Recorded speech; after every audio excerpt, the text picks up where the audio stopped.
Hi, I'm Doug Boles, president of the Indianapolis Motor Speedway. Thank you for listening to Behind the Bricks. We're excited to bring you this exclusive and entertaining content about the world's greatest racetrack.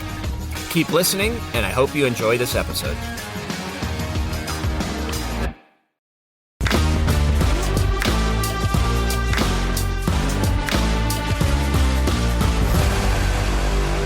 Hey, Indianapolis Motor Speedway fans, Doug Boles here with you for another episode of Behind the Bricks here on a windy day in the admin parking lot right behind Turn 1. And today we want to talk to you about our official relationship with Chevrolet and these cool official vehicles that you see all over the racetrack and all over the city of Indianapolis.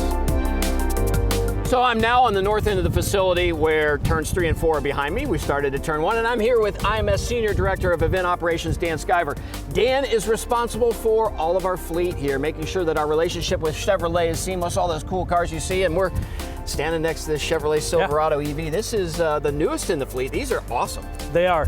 We're running a program with them right now. These Silverado EVs are great, and we're transitioning more of our fleet into that EV category. So we've got a lot of Tahoes, we've got all kinds of vehicles here. We can't operate at the Indianapolis Motor Speedway, our events, without those official vehicles. Yeah, Chevy's a great partnership, and as fans come out here traversing around the property, they've got trams that are pulled by Chevy trucks. Then we've got the vans, obviously on-track response with fire rescue. So absolutely, we couldn't do anything without our partners from Chevy. So we're closing in on a couple hundred vehicles that it really takes to put on the event here at the Indianapolis Motor Speedway, including the vehicles that the parade folks use around town to promote. Yeah, those vehicles are great going into the month of May, working with the 500 Festival out there promoting the different events that are coming up during May that people can be part of. And these vehicles we're typically swapping out every year. That's why we're going to see a lot of these new Silverado EVs around. But we also have an entire additional Chevrolet fleet that our team uses from the facility standpoint. Yeah, during the off season, some of those vehicles go back into the dealerships to be sold. We have our own mechanics and detail people here that manage our fleet and help us keep those vehicles up to standard. So in a vehicle like this, we're dealing with oil changes and flat tires and a handful of things. Our other vehicles, we're going into full-on mechanic work. Yeah. How do we handle that?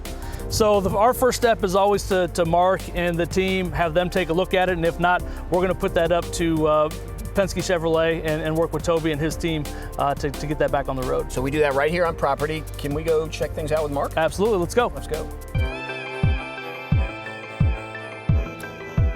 So I'm inside the North Auto Maintenance Building, which is on the north end of the racetrack, standing here with Mark. We talked about him a moment ago. He's really responsible for our entire fleet.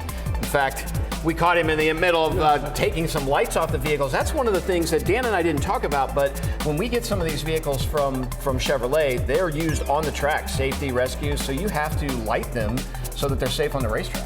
Right. This is one of the safety vehicles we're taking the lights off of. Then I have, 8 fire trucks I have to take the lights off of that we build every year. But then those go back to Chevrolet, and somebody actually gets to buy a car that was helpful on race day, making sure that everybody's safe. So in addition to the Chevrolet vehicles you deal with, you have to sort of be a master of a lot of different things. So we look over here to street sweepers. So you're dealing with street sweepers, jet engines, those jet dryers. You have to be able to maintain those. Yes, we have to take care of those, make sure they run. Wouldn't be good if they failed on a rain day. And some of those jet engines are 60, 70 years old, right? That you're trying to work through to make sure that they're ready to go to drive the racetrack. In addition, if somebody gets a flat tire in that fleet, you guys are helping take care of that flat tire, the normal oil changes, and then all of the maintenance on the vehicles we have year-round. Yes, sir. So your background was what? I spent 33 years in a GM dealership. And so you're obviously a GM technician, and what's the difference between a dealership and working at the Indianapolis Motor Speedway? This is a lot more fun. There you go, guys. Mark is responsible for all the vehicles that we have here at the Indianapolis Motor Speedway, and it is a full-time job. There are cars lined up that he's got to deal with here, but everything runs smoothly here at the Indianapolis Motor Speedway, thanks to this guy and his team.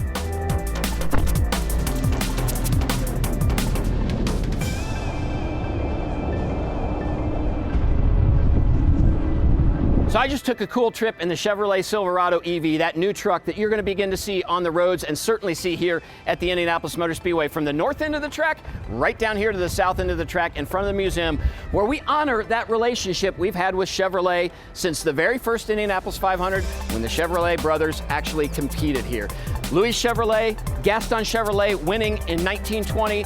It's an important relationship, and still today, without Chevrolet and those vehicles that they provide, we couldn't put on the events we do here at the Indianapolis Motor Speedway. It's a great relationship, and I know you appreciate it too. Until next time, it's Behind the Bricks.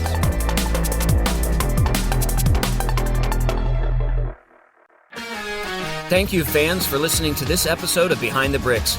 We look forward to bringing you more exciting content about the Indianapolis Motor Speedway soon.